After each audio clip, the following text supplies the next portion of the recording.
Hi guys, welcome back to In Conversation with ATF, or should I politely say, hello everybody, Amber here, because I completely forgot to introduce myself. So welcome back to In Conversation with ATF. My guest today is a former child actor, now an attorney. I don't know, I usually struggle how to pronounce that in a British accent. Do you say attorney or attorney? It's weird how it's pronounced. It is attorney. I Attorney. would say you could call me a solicitor, but we don't want to misrepresent what it is that I do. No. Well, let's just say an attorney. There we go. Perfect. My guest mainly worked in voiceover, providing the voices of characters such as Dawson Glenn in Cabbage Patch Kids, First Christmas, Peter in The Secret World of Og, and Robert in The Velveteen Rabbit, both of which were ABC weekend specials. Danny Mobius in Challenge of the GoBots, Stub in Wildfire, Sparky in Sparky's Magic Piano, Skinny Kid in Yogi's Great Escape. He's literally just called Skinny Kid. He's not given it any actual name, so it's better than nothing. Blooper in Little Clowns of Happytown, Popeye Jr. in Popeye and Son, Raggedy Andy in The Adventures of Raggedy Ann and Raggedy Andy. And he's also provided additional voices for cartoons such as It's Punky Brewster, The Berenstain Bears, Foofur, CBS Story Break, The Karate Kid, Hey Girl the Horrible. I do apologize if I pronounced that wrong. And he starred alongside the likes of some of my favourite people, including, but not limited to, Frank Welker, Peter Cullen, Bill Scott, Noel North, Hal Smith, Mel Blanc, Vincent Price, Susan Blue, Janet Waldo, Dawes Butler, Don Messick, Howard Morris, and many, many more. My guest is Josh Rodine. Hi. Hello. It's lovely to speak with you, Amber. It's lovely to speak with you too, when I can still hear that energetic, youthful voice that you had all those years ago. You've still got it, Josh. Oh, I suppose that there is an element of people who get into voice acting that just have kind of naturally animated, and I say that without any pun intended, but naturally animated vocal characteristics. yeah, definitely. So how are you doing today? Things are wonderful. It's 80 degrees and sunny here in Los Angeles. Wow. We're on the cusp of my favorite holiday. I don't know how long from now this episode will run, but we're just about to have Thanksgiving here, which is great. And Probably tomorrow. Be out tomorrow. Today's the 22nd of November, so we'll be out on the 23rd. There you go. Then it'll be coming out on Thanksgiving. Yeah. And yeah, everything is just hunky dory. Sweet. Well, I'm glad to hear that. Oh my gosh. So obviously I've got to ask. Obviously you're not doing voiceover anymore. How did you get into sort of the acting voiceover career of stuff? Because I remember you talking to me over email and you said something about your SAG membership literally expired in 2002, which was like, we've been talking about this during the strike. So how did you get into the biz, Um, Josh? so it started in elementary school. We had a chorus at school that was conducted by one of the moms of one of the other students. And I started doing that in first grade. So in the US, I was 6.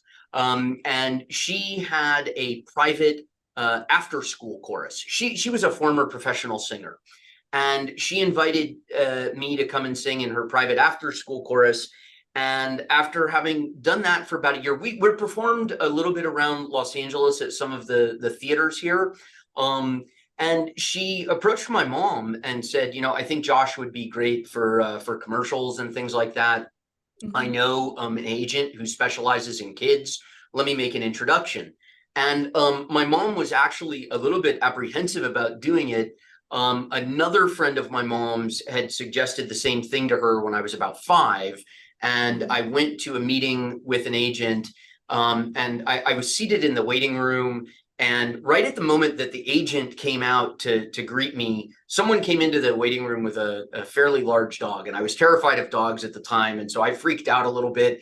And the agent said, well, look, kids are always working with dogs. If you're afraid of dogs, he'll never work. So that was kind of the end of the meeting with that guy when I was 5. So my mom was a little bit gun shy about trying to get me involved again.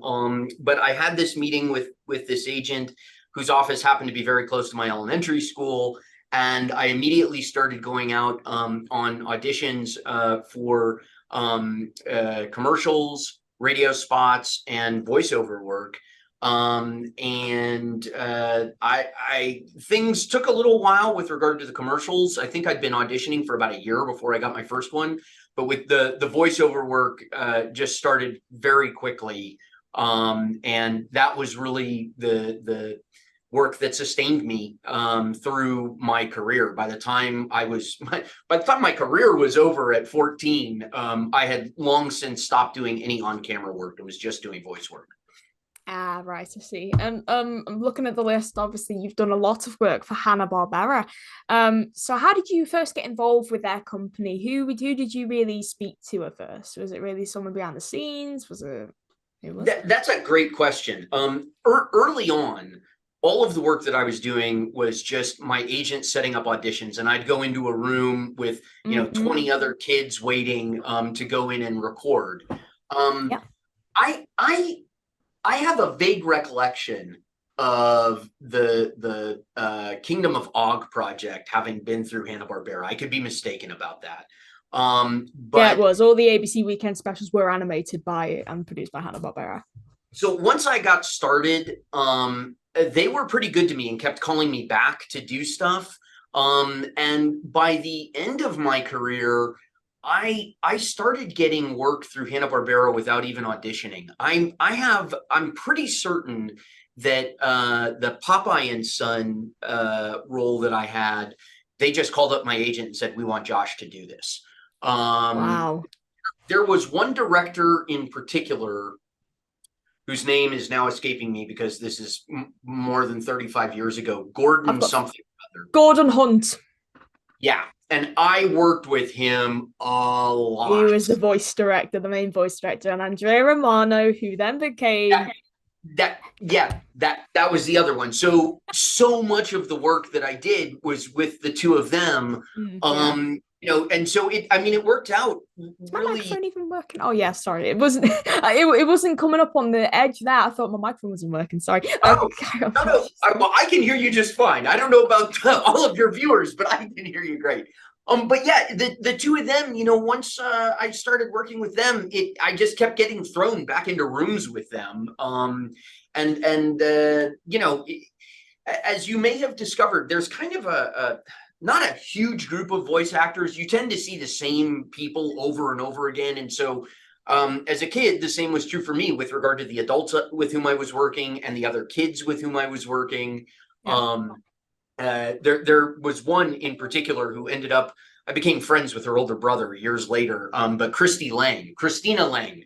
Yeah. So I worked with her. She was Raggedy Ann. And I worked with her on a bunch of other stuff earlier on in my career as well. Daphne and a pup named Scooby-Doo. She might have been Velma or Daphne. I think she was definitely Daphne. That's possible. I think she was actually in Og with me as well. But in any event, because it's kind of a small community, I think that the directors get to know some people, and you find yourself working repeatedly with the same folks over and over again. Yeah. Anyway, to go back, it really was all through that school chorus when I was a kid is how I got started. Oh, that's really cool. Just to hear you talk so fondly of Gordon and Andrea, and also Chris Zimmerman worked as a talent coordinator for Hanna-Barbera. I'm not sure. Did you ever did you ever come across her? Yeah, that name definitely rings a bell. I doubt if I could pick her out of a lineup now. But because the name is familiar, I'm certain that she's somebody with whom I interacted a lot. Yeah. But it's interesting that you note that I'm speaking fondly of these people. I really do have those kinds of feelings, in part because, keep in mind, I'm a kid, right? Between 7 and 14 who's working with them. And so I think for the people who are working with the children on the side of the directors and the casting agents and stuff, it's a little different for them working with the kids than with the adults, right? Because we have different sensitivities and different needs and, things of that sort. So it takes kind of special folks to be able to work really well with kids. And particularly Gordon and Andrea were those kinds of people. Yeah, definitely. And then they kind of went on to do voice direction over the years and stuff. And then Gordon passed away in 2016. And then Andrea went on. Andrea, it's hard because you say it really differently within the English language. So Well, and people just like to pronounce their names in unusual yeah, ways, which can also make, things like that challenging. yeah. So Andrea went on to like direct so many amazing projects. She did a lot of the Disney afternoon shows. She did Chip and Dale Rescue Rangers. She did what was it? DuckTales. She did DuckTales. She did a few things for Nickelodeon as well. She did Avatar: The Last Airbender. But one thing that she's mainly known for is the DC animated universe shows like Batman the animated series, Superman the animated series, Static Shock, Justice League, and a lot of just DC projects. And then she ended up retiring around the late 2010s, and ever since then, I've spoken to her. She owns a pair of these cat headphones. She Ah, loved my very pair cool. so much, she got her own pair. And she's been so helpful because I'm getting into voiceover. She's helped me with my demo, and she's given me so much advice. And oh my gosh, I owe like a quarter of my sort of career in voiceover to her, even That's though she's no fantastic. longer working. Yes, yes. It's interesting. You talk about your burgeoning career. Yeah. The voiceover work is so strange. I don't know if you've noticed this in speaking with folks. It is a place within the entertainment industry where there are like no teenagers. There are children who Yeah. do the voices of children, and then there Yeah. are adults who do the voices of the adults and voices of children, and then also all of like the weird characters, that like Yeah. Frank Welker's so famous for. But there are no people working in that industry who are kind of between like 14 and like their very early 20s. So Yeah. I know you're a young person, so you are kind of at the beginning of the arc where you can start, getting into the industry now if you didn't do it as a kid. Because like I said, Yeah. where people just don't work in it. Yeah, well, I've noticed like a sort of increase on teenage voice actors, especially like even if they've like worked on camera stuff. So like I see a show and I see the person who's voicing this such and such characters around my age. So I was gonna say because people say I look younger than I actually am. Well, So you look like you could be about 17 years old, and I imagine you're not quite that young. yeah, you're on the same line. I'm 19. I'll be 20 next year. Okay, well, So yeah, we're close. But yeah, it's are a just very young lady. But yeah, this is the thing. There aren't, and I think part of the reason that there aren't like teenage voice actors is that there just aren't a lot of teenage characters exactly. in Yeah. the animated stuff, right? It's like primarily little kids and And adults. if there is, they either get a kid with a deep enough voice to voice them, or an adult with the capability to voice a sort of teenage child That's voice-ish. right. Yeah. But if you're able to start getting work and stuff now, right? The world of voice acting will only open up for you more as you develop greater capabilities and as your voice continues to age. So it's great that you're getting in now. It'll be easier for you to get work later. Yeah, definitely. I my first voiceover job happened when I was 15. So I was sort of at that sort of age when it A sort of weird kicked spot. off. For me, um, they loved when my voice was breaking, when I was like going through puberty at like 13 and my voice was real cracky and poppy. They loved that. When I got to be about 14, my voice sounded more or less like it does now, and they were significantly less interested in having me do any work because I didn't sound like a little kid anymore. I didn't sound like a very young teenager, and that kind of brought my career to a natural end. I was gonna ask you, how did you sort of, I know obviously you came out of the voiceover world at sort of like 14, and then how did you get into like sort of like that sort of law work, if that law That occupation? this is not the career that I had intended for myself. When I graduated from college, I was studying philosophy, was my undergraduate major, Mm-hmm. and I planned on a career in academia. So I went and started a PhD program in Mm-hmm. philosophy, and I got a few years into that program and realized exactly how bad job prospects are to get a tenure track position at university, which is had been my plan. And I didn't want to be one of these people who has a PhD and is working, in like, I'm trying to think of an equivalent for you, like a Tesco or something like that, right? Yeah, like in retail or something like that. Yeah. So I decided I was going to leave my PhD pursuit behind and go to law school, primarily because there are opportunities for a lot more professors in law in the United States than there are in philosophy. And my interests in philosophy weren't really that far removed from some of the work that I would be doing in law school. So even when I went to law school, my plan was still to go into academia. But I got really, really bad grades my first year in law school. And so that kind of killed that plan. And I realized, all right, I'm going to end up being a practicing attorney. I got very lucky that I found a particular area of the law in which I was really interested. So I'm a management side labor and employment attorney. So I work with employers to counsel them to avoid getting sued. And then when they get sued, I represent them in court. So that's what I've been doing with myself for the last, 21 years now. Wow, so that's really roughly, I'd say 2001. That's like just before I was born. That's just it's 2002 is when I graduated from law school. Yeah. crazy. It was funny. Before I went off to grad school, my college girlfriend was telling me, listen, stop screwing around with this philosophy nonsense. Go back to doing some voice acting where you can make some real money. Academics aren't exactly known for being very well off. She said, go back into the acting and make some real money. I told her, nobody wants to listen to me talk anymore. I don't have that kind of voice anymore. So, but yeah, that's how I ended up where I am. That's a really interesting journey, that Josh.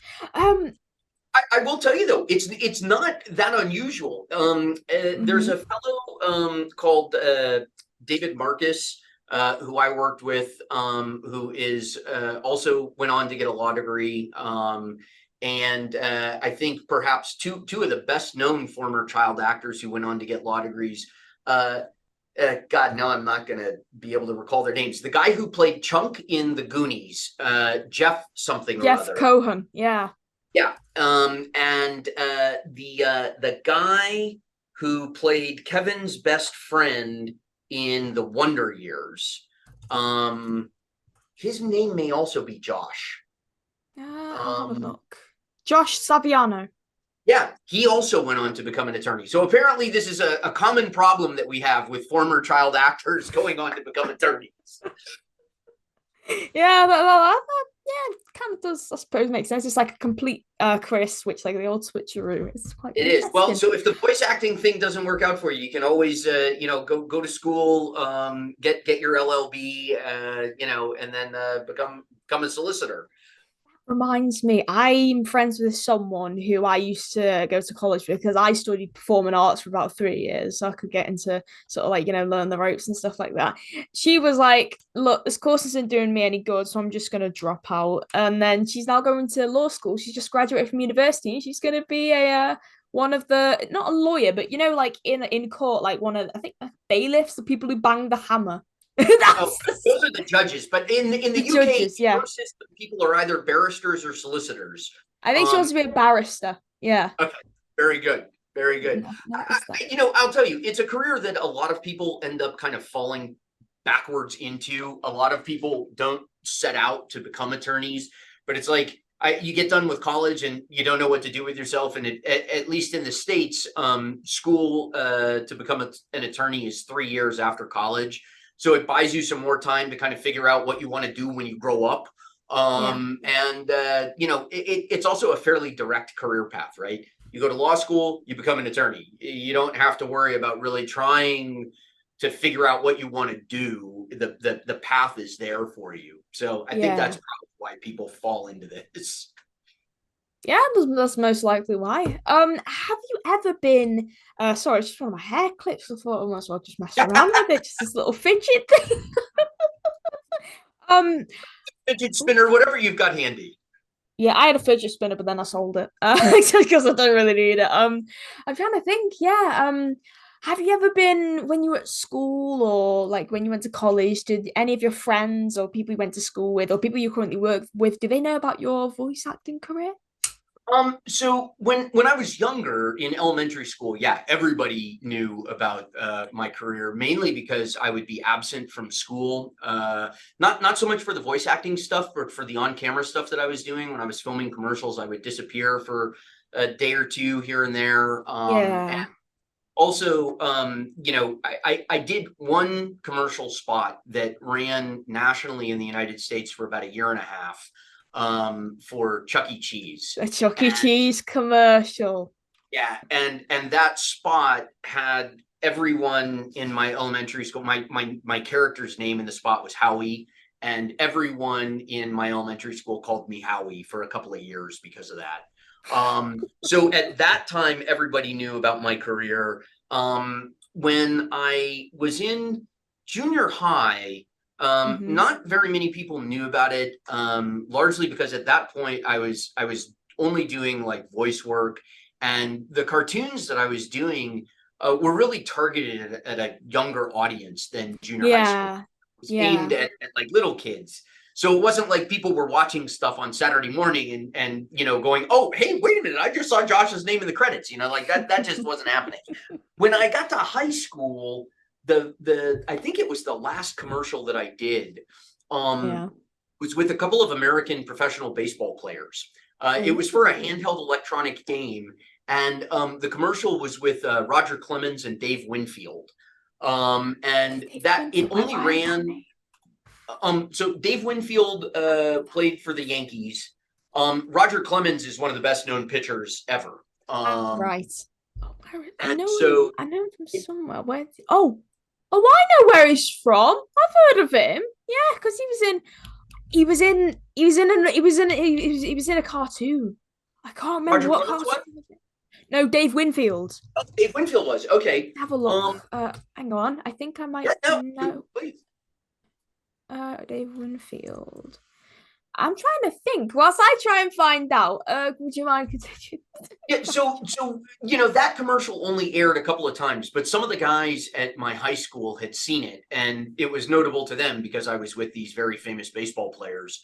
Um, Yeah. the other thing, and this I got a lot of ribbing for it. So the very end of my voice career coincided with when I started ninth grade, and I had started a new school at that time, Yeah. and I was playing on the freshman football team, Hmm. which is really kind of funny because you probably can't tell from seeing me on the screen. I'm very small. I'm 5'5", and at the time that I was playing on the football team, I was only 5 feet tall and weighed all of 98 pounds. Um, Yeah. I was working on Popeye and Son, and I may have been doing the Little Clowns of Happytown at the same time. And so there were some practices that I had to miss, and I wasn't yet driving, so my mom would come and pick me up in the middle of practice, and all of the guys on the team were ribbing me for going off to make these cartoons. And one of my coaches kind of came to the rescue and said, hey guys, he's laughing all the way to the bank. And at that point I stopped getting quite as much of a hard time, but it was never, I never had the same kind of stature that other like child actors kind of my generation did. I used to see Mark Paul Gosselaar on auditions all the time when I was still doing on camera stuff, right? And he went on to become very famous with Saved by the Bell, and then he's had a full career as an adult. I was Yeah. never as well known as one of these folks, or somebody of his sort. And so at school, it was never a big deal for me. It's been more interesting kind of as I've gotten older. Hmm. There have been folks like yourself who have kind of sought me out and said, hey, wait a Yeah. minute, aren't you the guy who did this thing? I got contacted by somebody years ago who had an interest. Uh, this was like the head of the worldwide Popeye fan club. And Hmm. reached out to me for like an interview for some newsletter or something because I had been involved, in Popeye and Son. But no, I managed to sneak kind of under the radar. The voice work, your face isn't out there. I mean, you talk about like somebody like Nancy Cartwright. She can walk Yeah. down the street and probably be mostly unrecognized. It's not like having your face in the public eye as on camera people. Yeah. Yeah. So, Josh, actually, here's a good question. Now, of course, you've worked with him a lot, and I know he's in my profile picture. One of them is, and you were like, "Oh, he's aged quite a bit." Well, of course, because obviously it was the 80s, and he had like mullets and glasses. What are your best memories? Did you ever meet Frank Welker and Peter Cullen when you worked with them? Did you get to chat with them? So Because I presume you recorded ensemble. yeah, So, I worked with Frank all the time. He was probably the person with whom I worked more than anybody else. And Frank was a lot of fun. I mean, for the adults who are working, I would imagine that sometimes the kids with whom they work are a real pain in the neck, right? Because we may not get the lines right, and I suppose some of the kids may be behaviorally challenged. But Frank was like super entertaining when the tape wasn't rolling. He was always doing some kind of funny voice. He was great at kind of like keeping us entertained. He was also just a really nice guy. He never felt he never made you feel like, you were being an annoyance of any type. The one thing that I remember very distinctly about Frank is that he drove a van, which was kind of unusual. Well, it wasn't totally unusual, but he was the only actor I worked with who drove a van. I'm talking about like one of those kind of big boxy things that were very common in like the 70s. And yeah. would show up in the Hanna-Barbera parking lot in his van. And there was just something about that I was always so entertained by. Yeah, he just, I mean, when you think about the breadth of like the voices that he has done, you can imagine that in person he's a very entertaining guy. Yeah. He was just it was great working with him. Also, just I mean, he's such a titan in Yeah. this particular industry. To be able to say that I worked with him is really it's pretty cool.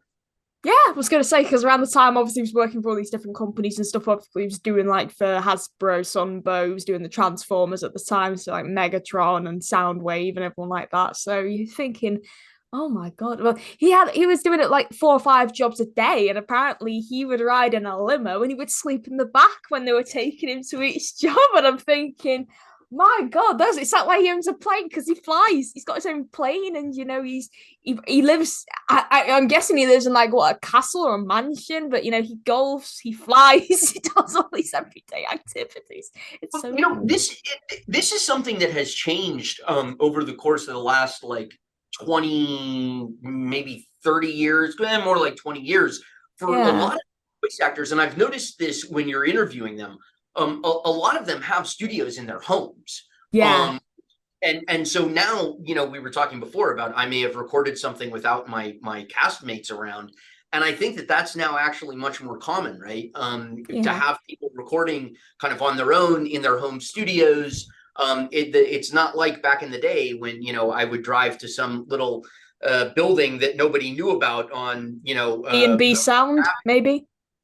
I'm sorry. B&B Sound. I think that was where he Yeah, that recorded some was of the one of ABC them. Weekend specials. But they were like these little inconspicuous buildings kind of scattered all over Los Angeles that were recording studios. And I'm sure that those still exist, but maybe not in quite the same way that they did 35, 40 years ago when I was doing this.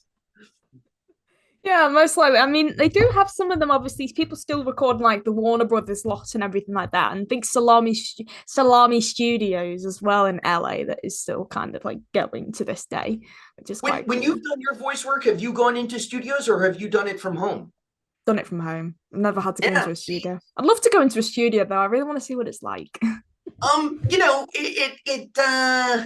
they're it's kind of funny. Usually the rooms are fairly dark, but they will be brightly lit, like right over where you're standing, and you will have a metal stand that is of the type that ordinarily you would see like someone playing music would have their sheet music on. That's where Yeah. your script goes, and you just this was actually the hardest part as a kid doing this. You have to turn your pages perfectly silently because if the mic picks up the noise of the paper moving at all, you ruin the take for everybody. And Yeah. For the adults, I think that's not so challenging. But when you're like a 7-year-old kid trying to move paper very quietly, it can be a little bit difficult. I don't know. Maybe now they have the scripts on tablets, and so you can just scroll, Yeah. worry about making noise. But yeah. Something on paper. I don't know, but that reminds me. I think Frank Welk who like taught someone. I can't remember who I interviewed, but it taught them how to turn a page like perfectly silent, and they said that proved useful for them for like still proves useful to them, and just like. I've got to ask that about Frank because like I've heard so many sort of like interactions with him and stuff, and like it differentiates between I'd say adult actors who are sort of on the friend level with him and also kid actors who have been working with him. Like if he's like working with children, he would tend to do like more of his sound effect noises for them and like everything like that. I mean, heck, when he was at the Transformers sessions, he would pretend to do like a noise, like just sitting there and he's like, and it's just like he's looking around and they're thinking, what's something wrong with the electricals? And it'd be Frank, who's winding them up. For the longest time working with Frank, like I wasn't even aware that he did normal adult voices. All of the work that I did with him, like, he was never just playing like a dad in any of the stuff that I was in with him. He was always doing some very unusual kind of sound effecty kind of character. The idea of him doing something straight would have been totally foreign to me at the time. Yeah, definitely. I've got to ask, would you consider sort of going back? Would you consider doing maybe another voiceover role, or do you think that's it? You've completely just left the sort of acting world now? It's funny. My wife and I have talked about that at various points in time in the past. I think that I would I can say with certainty, I would really enjoy doing it. The challenge is that I couldn't, making a career out of it at this point would be next to impossible. I can't do the types of crazy voices that guys like Frank do. And the process of auditioning really takes up a lot of time. It's not something that I could very well like dabble in while also being a practicing attorney. I mean, just to give you some sense of the world in which I'm currently working, I work for I'm a partner in an international law firm that has 900 attorneys in it. Wow. We tend to work fairly long hours and are extremely dedicated to our clients and the work that we do. It's not like I could have kind of a side gig as a voice actor. If I could, I'd love it. But I think I would really have to pretty much give up the practice of law and try to do voice work full time. And there's just no way that at this point that I could make a career of that. So unfortunately, I think my days of the voice acting are now fully in my rearview mirror. Well, that's okay. Actually, there is another question that I was going to ask you. Obviously, with the ensemble recordings and stuff, and you being in the sessions, of course, it would usually be you would be the only child there, and everyone else would be all these big voice acting greats, like maybe like Doris Butler and Don Messick when you were doing Yogi's Great Escape or something like that. So, how did you think, like, of course they would have been nice to you, but what was it really like to be treated as a sort of fellow professional by these huge voiceover stars? Just to set the record straight of sorts, there were oftentimes other kids with me. I never was like, or at least I don't remember ever being the only one. For instance, like in the Berenstain Bears, which of all the work that I did, that ran the longest because we did, I think, 4 seasons of that. Yeah, you were Brother Bear. I thought you were just an additional voice because on IMDb it said voice. I was like, I was Cousin Freddy. You were Cousin Freddy. Sorry. No, that's okay. So Christy Lang, who I mentioned earlier, she played Sister Bear, and David Mendenhall played Brother Bear. Yeah, David, I know, and his sister Marissa Mendenhall was in The Secret World of Og with you, and David, of course, all Transformers fans will know, he voiced Daniel Witwicky for the Transformers movie, season 3 and 4 Transformers. It's all linked together. Sorry. And if people of my generation will remember his on-camera work with Sylvester Stallone in the movie Over the Top, which was a movie. But so I always had kind of like one or two other people of my age around when I was doing this stuff. Again, like Raggedy Ann and Andy. I had Christina Lang there playing Raggedy Ann. On the Magical Kingdom of Og, as you mentioned, Marissa was there, and when I was doing like Foofur and the Puppy's New Adventures and all Yeah, that Bill stuff. Scott did that as well. There were always a couple of other kids around, but in terms of the adults like treating us like professionals, I think that really was kind of a function of the way that the kids carried themselves.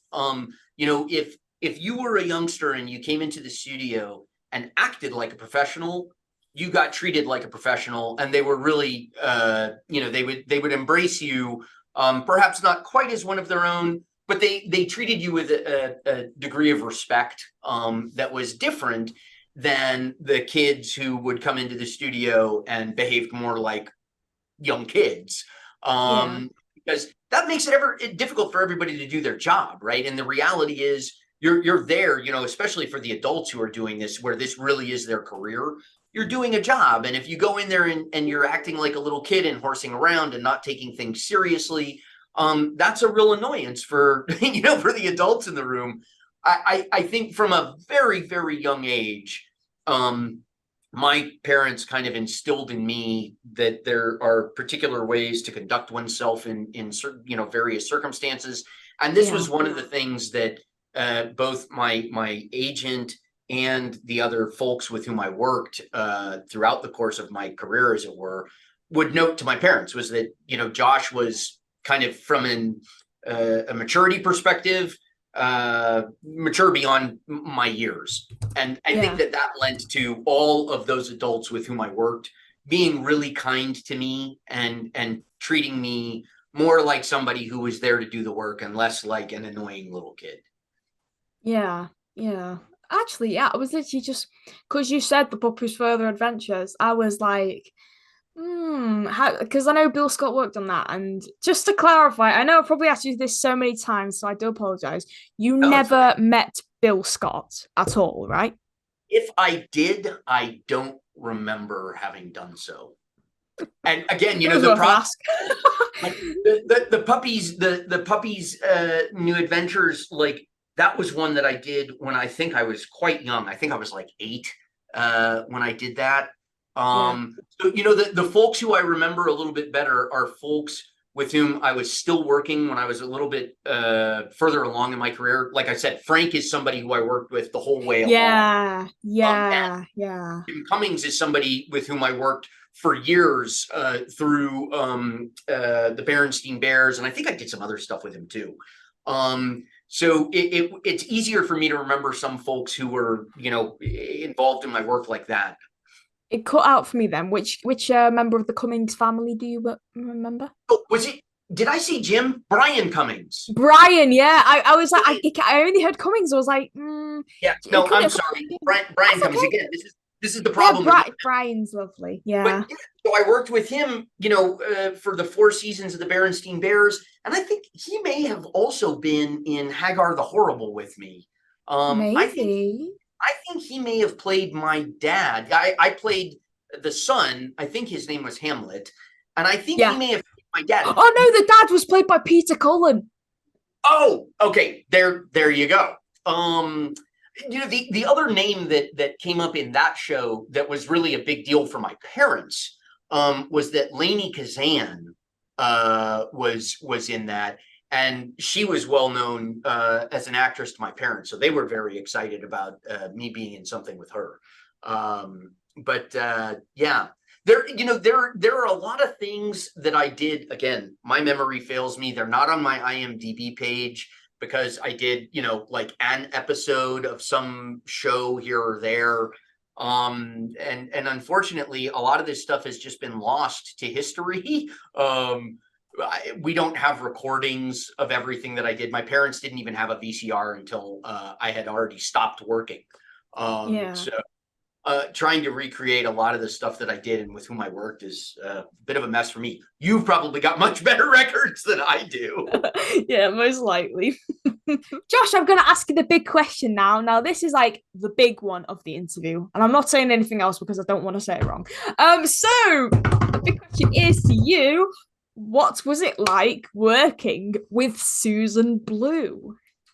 Oh, she's really an entertaining one.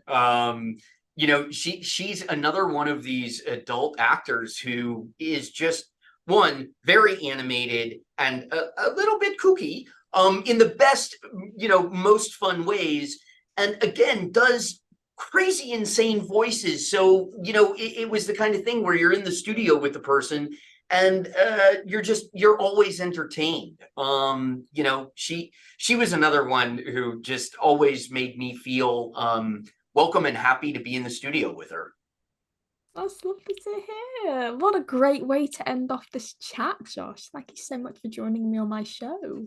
I am stupefied to have been invited into this realm where you've got other people who are really have made their careers in this world. But I'm delighted that you reached out to me and found me and wanted to chat with me. It's been great. You're welcome. Yeah, I also forgot you worked with Maurice LaMarche on Popeye and Son as well.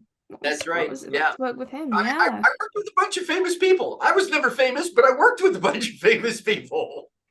Yeah, actually, one more question real quick. When you recorded Sparky's Magic Piano, did you meet either Mel Blanc or Vincent Price working on it? I definitely did not. That I know for sure, because had I, that's the kind of thing that would have been burned in my memory. Yeah. Well, hey, you're in a project with them. That's all that matters. There you go. We share a credit. Yay! So, to you at home, thank you so much for watching this episode of In Conversation with ATF, starring the lovely Josh Rodine. I hope you enjoyed it as much as I did recording it. So, yes, thank you for watching. Stay safe, stay happy, and take care. We'll see you soon. Maria and Josh. Bye. Bye. And cut. I go on then. I'll this is a sneaky little extra for you. Okay, so when I was a kid, I was teased kind of mercilessly because I had very large ears, and my character on the Puppy's New Adventures just happened to be called Glyder, which was a dog who had such large ears that he was able to fly using his ears. And there was something that was unfortunately symbiotic about me playing that character. But anyway, there you have it. That's class, that.